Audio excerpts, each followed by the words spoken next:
This is a Fonzie Studio podcast.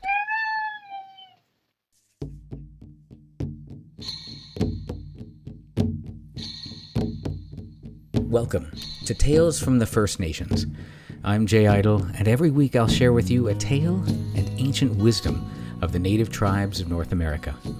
I'll be joined by my cats, Dawa and Fonzie, who will undoubtedly make their presence known at some point, so I might as well just list them as co-hosts. We hope you'll enjoy the tales and wisdom, raise your vibration, and enrich your life with us every week.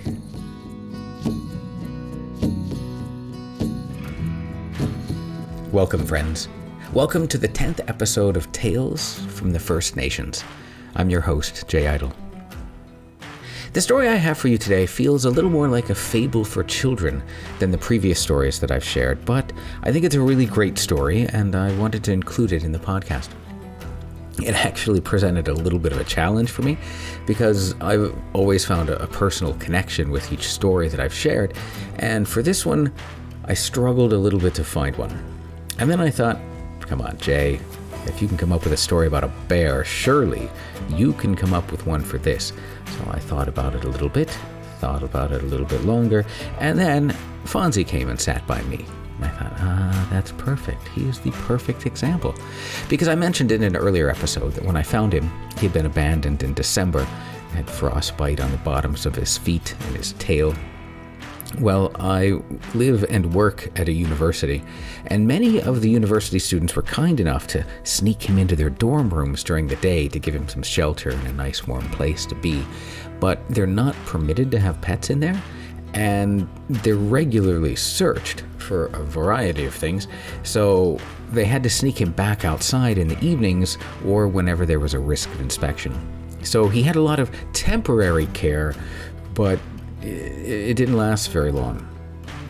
And this went on for several days before I ever saw him. So he never really had stability, someone that he could trust for a long time until he met me. But now he's a very happy guy. He's really happy in my home. But the funny thing is, and I say funny, but it's a little sad really, whenever anyone comes to my house, he always hides. He gets down behind my desk and he stays there until they're gone because he's afraid that he's going to lose the good life that he has now. So he knows he's safe when I'm here because I'm never going to let anything happen to him.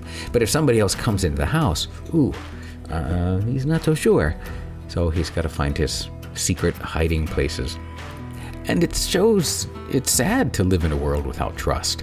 And bad things can come about too by trusting the wrong people. And that is the moral that's illustrated in the San Juan Pueblo tale of the Coyote and the Fox.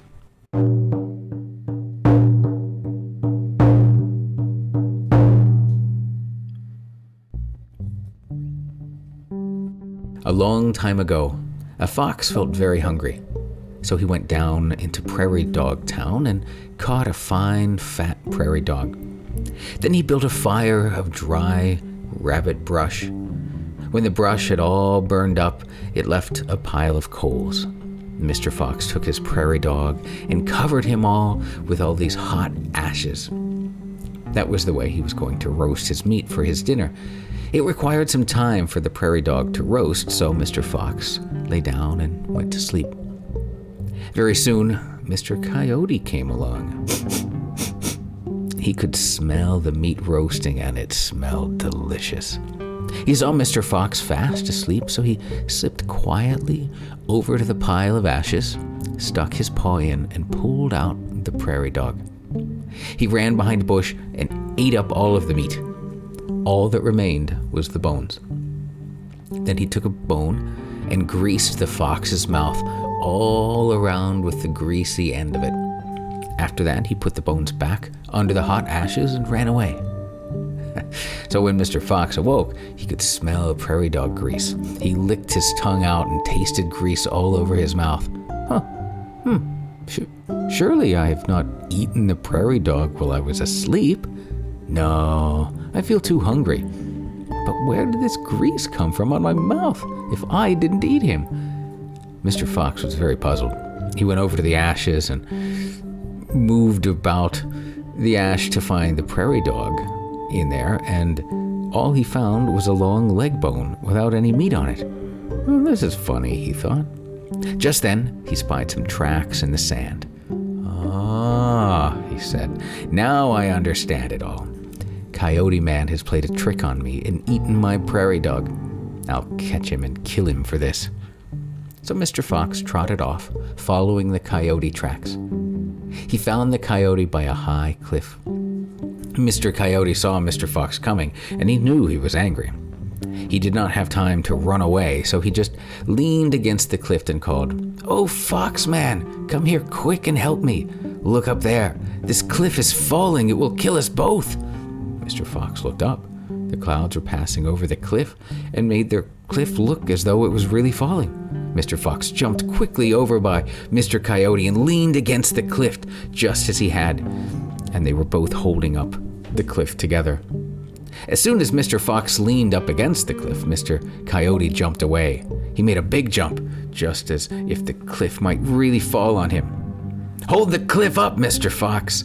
Hold it up while I go get a stick to prop it up." Then Mr. Coyote ran away and left Mr. Fox leaning hard against the cliff. Mr. Fox stayed there all day, waiting for Mr. Coyote to come with the stick. Late that evening, he looked up and there were no clouds passing, so he could see that the cliff was not falling. He knew that the coyote had played another trick on him, so he was angrier than ever. Again, he followed the coyote tracks and found the coyote down by the river. When Mr. Coyote saw Mr. Fox coming, he called, "Oh, Fox Man, come quick and see what I have for you. I found a cheese, and I saved half of it for you, but it's fallen into the river. Look." And Mr. Fox looked down into the water. There was the reflection of the half moon in the water. It looked just like half a round cheese, and Mr. Fox's mouth began to water for taste. He really wanted to eat it because he was hungry. He lost his prairie dog earlier, after all. "I wonder how I can get that cheese," he said. "I'll tell you what, let me tie the end of this rope." Mr. Coyote had a rope all ready. "I'll tie it around your tail and tie the other end to this big stone. Then you can jump into the river and get the cheese. When you have hold of it, call me and I will pull you out." Mr. Fox thought, this is a good scheme. So he let Mr. Coyote tie the rope around his tail and then around the stone. Then Mr. Fox jumped into the river with a big splash. As soon as he did, Mr. Coyote threw the stone in after him. And if the rope had not slipped off Mr. Fox's tail when it got wet, that would have been the end of poor old Mr. Fox. I tell ya, there's so many stories about the fox being sly and cunning and smart. Well, this Mr. Fox, not so much. But I guess it's important for us to be aware of the right people that we need with us on our journey through life, and the people that we should avoid. I offer my thanks to you for joining me on my journey and on this podcast. For more great stories and legends, check out the Jaguar Bird channel on YouTube. There's a lot of wonderful content there. And of course, join me next week for another story here on Tales from the First Nations. I'm Jay Idle, and I'll talk to you next time. This story is from Tay-Tay's Tales, collected and retold by Elizabeth Willis DeHuff. Music is provided by my dear friend Scott Brocklesby, and our podcast image of the moon that I put a bunch of stuff in front of, Mark Lawton took that beautiful photo. We'll see you next time. All right, that's it. How'd we do, Dawa? Awesome. Phones? Excellent. Then I'll share it.